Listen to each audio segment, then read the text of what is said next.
Today we are going to talk about the often overlooked prequel to Samson's story. Today we are going to talk about the founding of the tribe of Dan and their conquest into the Promised Land. This is a story about a tribe in Israel that has convinced themselves out of the promises and blessings which God prepared for them. This is a story about how an entire group of people can convince themselves into doing the wrong thing by going about the right processes. This is a story about how a quote-unquote safe and smart decision led to backsliding, idolatry, and calling the wrong place home. Today we are talking about the promised Neverland of the Bible. Here we go.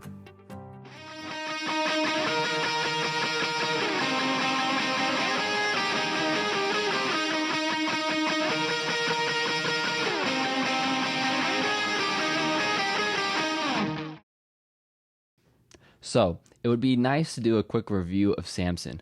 He was the tragic masculine hero from the tribe of Dan, who was surprisingly used by God to begin liberating his people through a cycle of bitter vengeance between him and the Philistines. So Samson has now just died and been buried with his people, and now the authors of the Judges are going to quickly jump into another story without too much context, so we're just going to jump in right there with them. Judges 17, starting in verse 1. Now there was a man of the hill country of Ephraim whose name was Micah. He said to his mother, "The 1,100 pieces of silver which were taken from you, about which you uttered a curse and spoke in my ears, look, the silver is with me. It was I who took it." And his mother said, "Blessed be my son Yahweh, by Yahweh." And he returned the 1,100 pieces of silver to his mother, and his mother said, "I will wholly set apart the silver from my hand as holy to Yahweh for my son to make a graven image and a molten image. So now I will return them to you." So he returned the silver to his mother, and his mother took 200 pieces of silver and gave them to the silversmith, and he made them into a graven image and a molten image, and they were in the house of Micah. And the man, Micah, had a house of gods, and he made an ephod and household idols, and filled the hand of one of his sons, and he became his priest. In those days there was no king in Israel. Every man did what was right in his own eyes. Okay, so this random story begins with a man named Micah. His name in Hebrew is actually Michayehu, which means who is like Yah, who is like Yehu. But I'll just be calling him Micah for short. So Micah goes to his mother, and he tells her, "Hey, you know that 1,100 pieces of cursed silver that you lost? Well, I stole that from you, and here's that silver bag." His mother responds by saying, "Oh, Yahweh bless you, my son." Not the kind of response you would expect from stealing a large sum of money, especially when that money is cursed. But then, when Micah returns the silver, his mother gives it right back to him. She gives him 200 pieces and consecrates it for Micah to make an image or an idol of overlaid silver. So Micah takes this idol and then puts it in his house. And then he makes an ephod and some household gods and appoints one of his sons as a priest. Before you know it, Micah's got a full-fledged idol shrine. And then at the end of the section, we're told, in those days, Israel did whatever they wanted because they had no king. As we will see, this phrase that Israel did whatever they wanted to do, right? They did whatever was good in their own eyes because they had no king, will be repeated in the ensuing stories and towards the end of the book of Judges. Anytime this phrase is used, a group of people do something pretty foolish. So before I continue, I think I should mention the 1,100 pieces of silver, because I think that is actually pretty important here. 1,100 pieces of silver is actually the exact amount of money that the Philistine lords each paid Delilah to betray Samson and give him into their hands. So this amount of money both links our new story with Samson's story, and it also connects Delilah's betrayal of Samson with Micah's downplayed betrayal of his mother.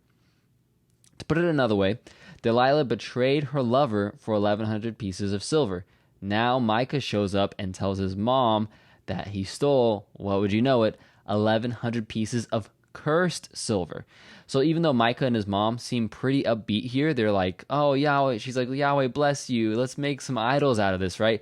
This number of the 1,100 pieces of shekels, and maybe the fact that they're making idols out of it, communicates to us that this exchange of silver is probably going to end badly. Just like the other exchange of 1,100 pieces of silver Delilah's deals with the Philistine overlords. Okay, so we're not starting off the story on a good foot, right? There's a lot of foreboding signs cueing us to the fact that there's not something bad's going to happen here. So let's keep reading and see what happens. Judges chapter 17, starting in verse 7. And there was a young man from Bethlehem in Judah, of the family of Judah, who was a Levite, and he was sojourning there. Then the man went from the city from Bethlehem in Judah to sojourn wherever he might find a place. And as he made his journey, he came to the hill country of Ephraim, to the house of Micah. And Micah said to him, Where do you come from? And he said to him, I'm a Levite from Bethlehem in Judah, and I'm sojourning wherever I may find a place. Micah then said to him, Remain with me and be a father and a priest to me.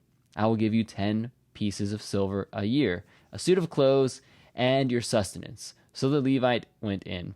And the Levite was willing to remain with the man, and the young man became to him like one of his own sons. So Micah filled the hand of the Levite, and the young man became his priest and lived in the house of Micah. Then Micah said, Now I know that Yahweh will prosper me because I have a Levite as a priest. In those days there was no king in Israel, and in those days the tribe of Dan was seeking an inheritance for them to live in, for until that day among the land among the tribes of Israel had not fallen to them as an inheritance. So the sons of Dan sent from their family 5 men out of their whole number, sons of valor from Zerah and Eshtaol, to spy out the land and to search it. And they said to them, Go, search the land. And they came to the hill country of Ephraim, to the house of Micah, and they lodged there. They went near the house of Micah, and they recognized the voice of the young man, the Levite. So they turned aside and said to him, Who brought you here? And what are you doing in this place? And what do you have here? And he said to them, Thus so Micah has done to me, and he has hired me, and I have become his priest. And they said to him, Okay. Ask of God, please, that we may know whether our way on which we are going will be successful. So the priest said to them, Go in peace. Your way in which you are going is before Yahweh. Then the 5 men went forth and came to Laish, and saw the people who were living in it in security, after the manner of the Sidonians, quiet and secure, for there was no oppressive conqueror dishonoring them for anything in the land. And they were far from the Sidonians, and had no dealings with anyone. So they came back to their brothers at Zerah and Eshtaol, and their brothers said to them, What do you report? And they said, Arise, and let us go up against them, for we have seen the land. And look, it's really good. It's very good. And will you be silent? Do not delay to go, to enter, to possess the land. When you enter, you will come to a secure people and a spacious land, for God has given it into your hand, a people where there is no lack of anything that is on the earth. Then from the family of the Danites, from Zerah and from Eshtaol, 600 men armed with weapons of war set out. And they went up and camped at Forest City, or Kiriath Yarim, in Judah. Therefore they call the place the camp of Dan to this day. Behold, it is west of Forest City. Then they passed from there to the hill country of Ephraim and came to the house of Micah. Okay, so it was kind of long, but what's going on here? A lot of strange things and a lot of small things that can be really easy to overlook. So a young Levite from the town of Bethlehem just comes to town and meets up with Micah. And Micah convinces the Levite to be a priest and a father for his shrine. After striking up a deal with the Levite, he's going to give him 10 pieces of silver a year and a suit and provide all the food. Micah now says to himself, oh, Yahweh now will be good to me because I have a priest from the tribe of Levi. Sounds a bit strange, right? Like, Micah seems to hold this Levite in a really high regard, and we're not really told why. This is going to kind of come up a little bit more later. But then the scene shifts to the tribe of Dan, and we're told they're still looking for a place to settle during this time. So it was jumping back and forth between all these different parties here, right? So the tribe of Dan hasn't received their inheritance yet. This is important because it kind of sets the stage as to what time period we might be in this story. So they sent 5 leading or prominent men among them to spy out and explore the promised land and find a place for them to settle down. They're like a mini Israel here. So these 5 spies just so happen to pass through the hill country of Ephraim where Micah lives. And when they get to Micah's house, they recognize the voice of the Levite who's the priest who is ministering there. It's almost like this guy's famous, right? Micah said, oh yeah, now I will be prosperous and successful when the Levite becomes this priest.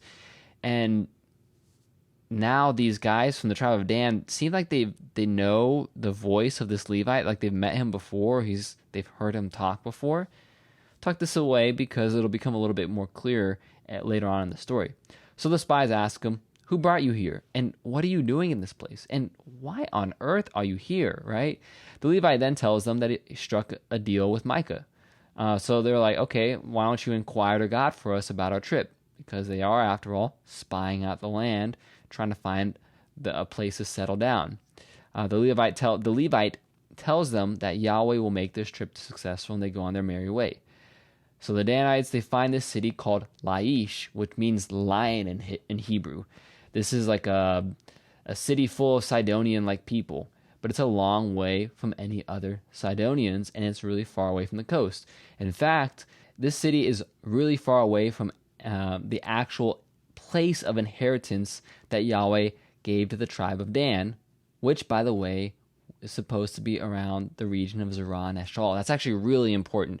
Like, this city in Laish is not allotted to the tribe of Dan in their allotments when they get all the lands that they're allotted, right? In fact, Zerah and Eshtaol, you might have noticed, is where these guys are from, and those are cities which Yahweh allotted the tribe of Dan. So they're leaving their allotment here.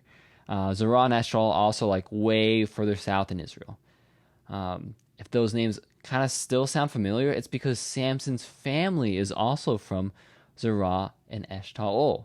Manoah and Samson live in Zerah and Eshtaol. More on that later. That's really important.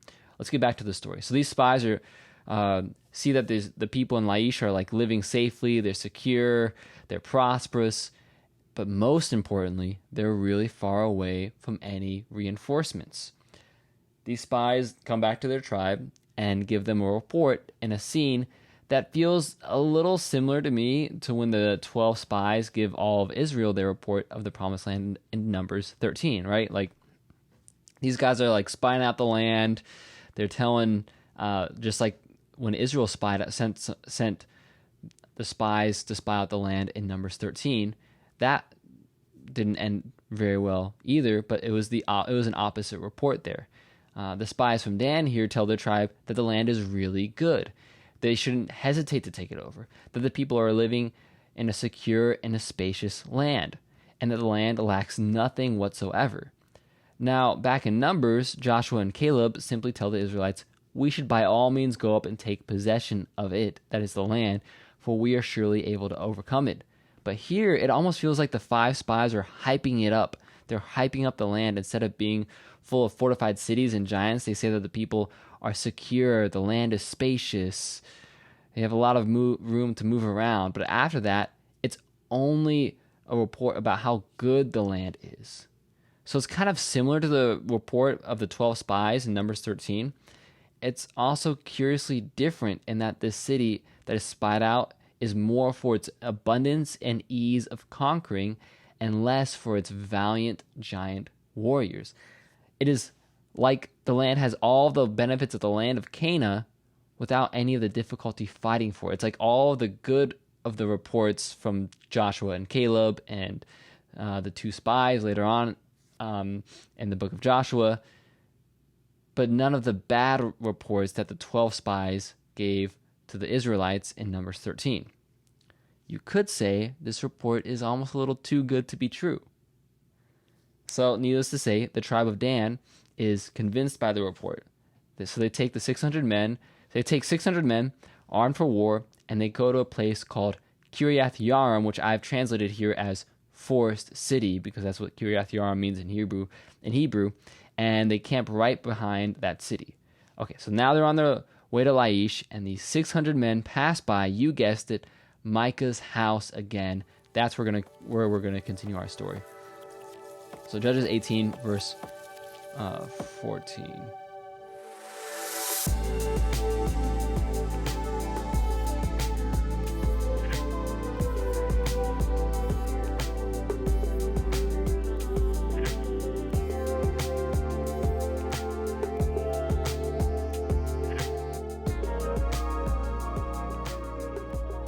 And the 5 men who went to spy out the country of Laish answered and said to their relatives, "Do you know that there are in these houses an ephod and household idols and a graven image and a molten image? So now, you know what you should do." Then they turned aside and came to the house of the young man, the Levite, to the house of Micah, and asked him about his welfare. Now the 600 men, armed with their weapons of war, who were the sons of Dan, were standing by the entrance of the gate. Then the 5 men who went to spy out the land went up, entered in, took the graven image, and the ephod, and the household idols, and the molten image. And the priest was standing by the entrance of the gate, with the 600 men armed with weapons of war. Now these had entered into Micah's house, and took the graven image, the ephod, and the household idols, and the molten image. Then the priest said to them, "What are you doing?" And they said to him, "Be quiet, put your hand over your mouth, and come with us, and be to us a father and a priest. Is it better for you to be a priest to the house of one man, or to be the priest to a tribe and a family in Israel?" And the priest's heart was merry, and he took the ephod, the household idols, and the graven image, and entered among the people. Then they turned away and went away, and they put the little ones, the livestock, and the valuables in front of them. They had gone some distance from the house of Micah, and when the men who were in the house near Micah's house were summoned, and then overtook the sons of Dan.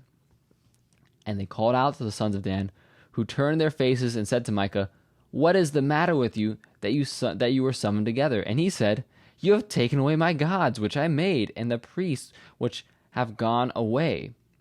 And what do I have besides that? So how can you say to me, 'What's the matter with you?'" Then the sons of Dan said to him, Do not let your voice be heard among us, lest men of bitter soul fall upon you, and you lose your life with the lives of your household." So the sons of Dan went on their way, and when Micah saw that they were too strong for him, he turned and went back to his house. Now they took what Micah had made, and the priest who had belonged to him, and they came to Laish, to a people quiet and secure, and struck them with the edge of the sword. And they burned the city with fire, and there was no one to deliver them, because it was far from Sidon, and they had no dealings with anyone else. And it was in the valley which is near House Rechav. And they rebuilt the city and lived in it. And they called the name of the city Dan, after the name of Dan their father, who was born in Israel. However, the name of the city was formerly Laish. Then the sons of Dan set up for themselves the graven image, and Jonathan, the son of Gershom, the son of Moses, he and his sons were priests to the tribe of the Danites until the day of the exile of the land. So they set up for themselves Micah's graven image, which he had made all the time that the house of God was at Shiloh. So once they reach Micah's house, those 5 spies from earlier speak up, and they tell the other men, "You know there's an ephod and some household gods and some idols here, right? You know what to do." The Danites indeed know what to do. The 600 men post up outside their house with their weapons for some intimidation. And those spies go into the house with all the idols and the ephod, and they go say hi to that priest from Levi. By the way, by that the authors mean they go in and take all of the idols and the ephod. This includes that cast metal image that Micah made from the cursed money.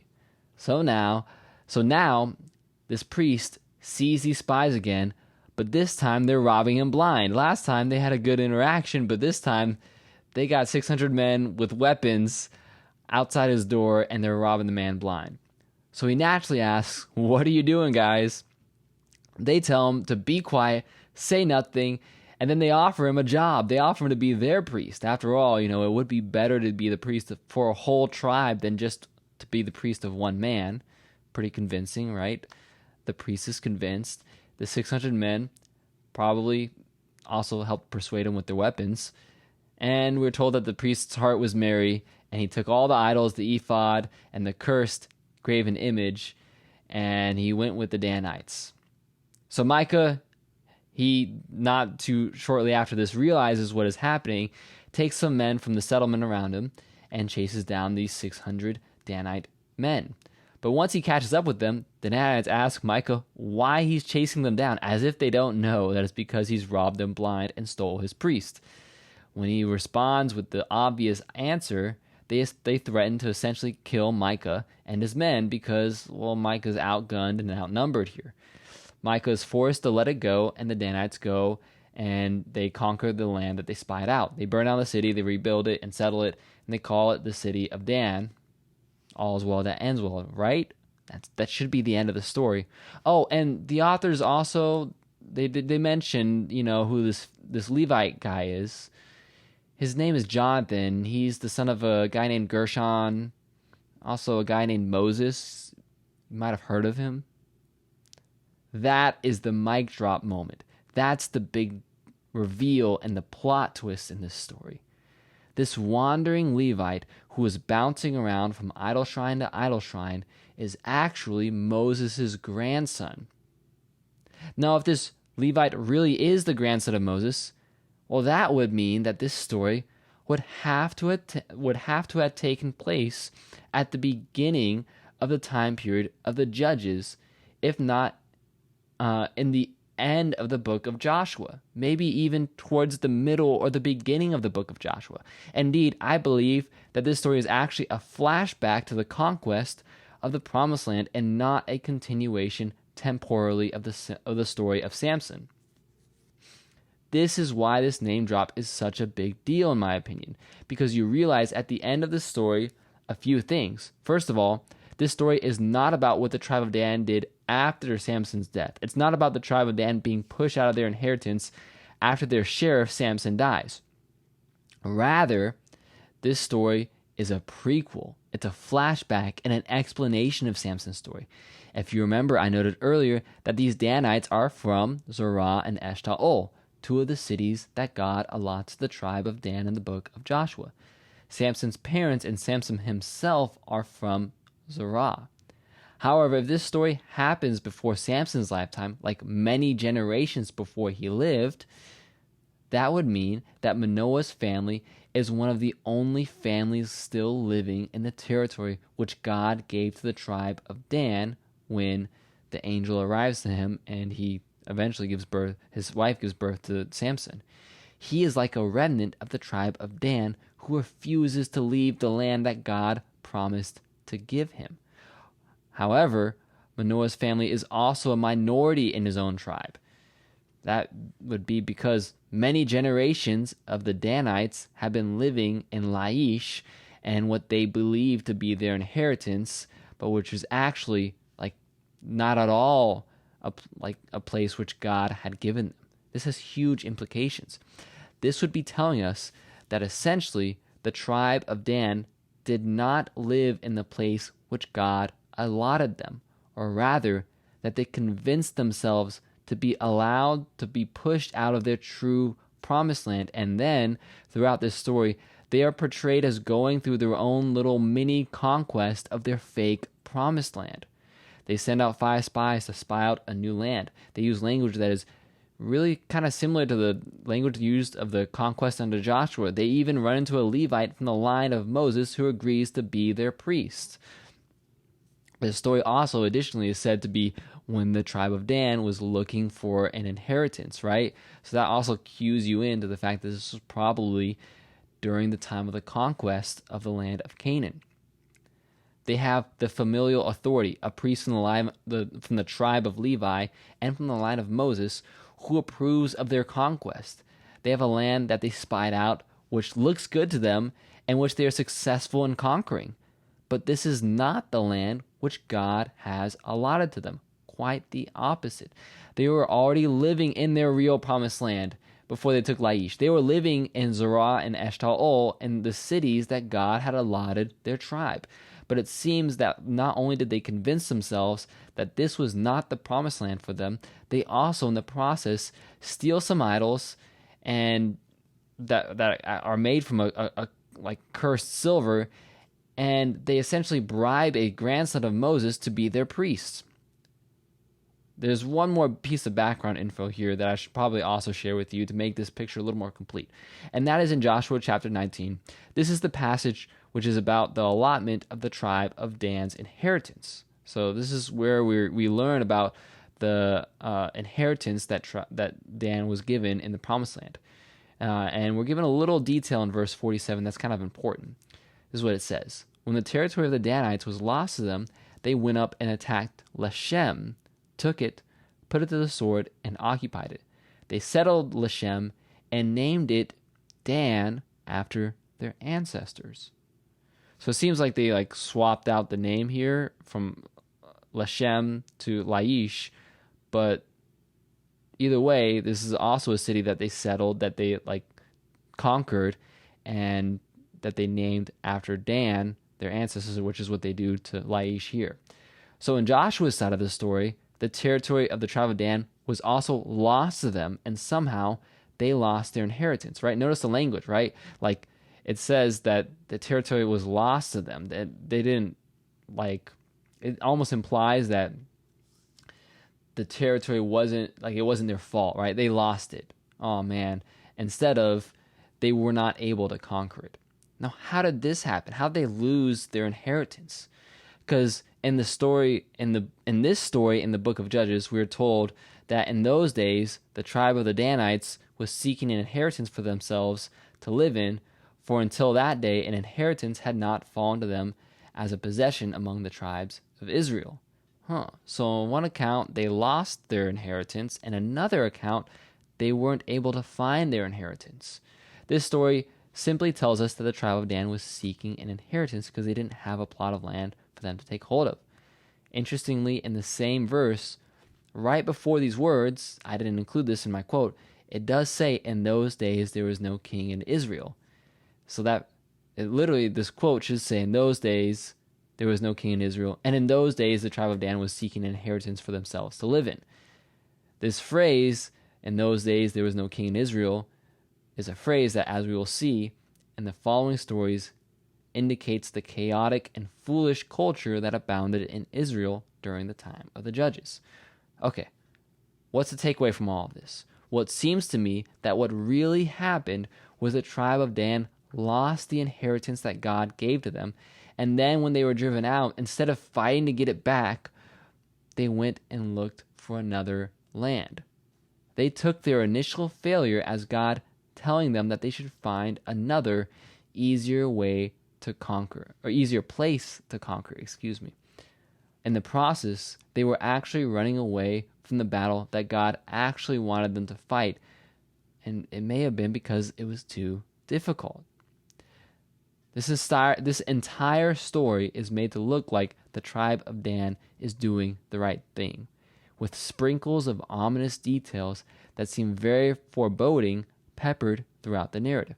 This, then, is a story of a group of God's people who convinced themselves out of God's promises. This is a story of a people who choose the easy way, a people who convince themselves into doing something that is more manageable, into fighting a battle that they know they can win, and conquering a people. It's about a people who settle for idolatry, who go with convenient religion and convince themselves that they are doing God's will when they are in reality running away from it. The tribe of Dan thinks that they are going into the promised land, but they fail to pray about their decision. And they get the wrong kind of spies to find a land that is not God-given, and they end up taking the wrong plot of land. But they also steal a priest from the line of Moses and worship an idol statue made from cursed silver. Kind of easy to overlook that. They go about the right or spiritual ways of discerning a decision, but leave God out of the equation. So they can appear to be right, but make the wrong decision in doing so. They end up in the wrong land, worshiping a cursed idol with the wrong priest from the right line. All of which, from their perspectives, seems to be the right land, the right God, and the right priests. I think we're supposed to read this story and put ourselves in the sandals of the tribe of Dan. The natural question that emerges when you do this is, are you running away from God's fight? Am I running away from God's fight? Am I convincing myself out of God's promises for me because maybe they might be too difficult? Am I looking for my own quote-unquote promised Neverland? Well, how might you know if you're fooling yourself into something like this? It may be good to ask, are you getting people who are in a respectable position to essentially lie to you and to tell you that idolatry and sin is okay? Because the Danites here got a grandson of Moses, a stinking grandson of Moses, to be their priest. And he was also, worshiping idols, and they kind of stole those idols, right? So they ended up in idolatry. And I think that's oftentimes a good measuring stick as to see whether or not you're making the right decisions. What is the fruit of your outcome? They probably thought it must have been a sign from God, right? This guy's from he's a Levite from the line of Moses, right? Well, they also had to overlook the idols that he worshipped. They saw the credentials and not the man's walk with God. That's another thing to look for. When you look for advisors, do you see their status more than their character or their credentials? Not every single sign is from God. We are, after all, told as Christians in the New Testament to test every spirit. I think that the tribe of Dan immediately took adversity and failure as a no from God. They did not persist. They never inquire to God for themselves in this whole story. They have to go through the grandson of Moses, Jonathan. In fact, they go about this whole process with the resemblance of a spiritual demeanor, but they are devoid of any actual substance. As Paul would say, they have the appearance of godliness, but deny its power. There's also the aspect of this story that shows us that sometimes we're not content with the promised land that God has given us. As C.S. Lewis said, we are like an ignorant child who wants to go on making mud pies in a slum because he cannot imagine what is meant by the offer of a holiday at sea. Here I should probably talk about Samson, because he is the character which this story is actually meant to fill out. After reading this story, you have a little bit more of a complete picture of Samson. You understand now why the Spirit would beat upon Samson, why Samson was so animal-like, and why God chose to use him despite all of his terrible character flaws, because the rest of the tribe of Dan was gone. They turned tail and ran off to an easier promised land, a fake promised land for them. God used Samson because he was positioned in the right place. If you remember, I mentioned that Samson's father's name would be important way back, I believe it was in the first episode on Samson.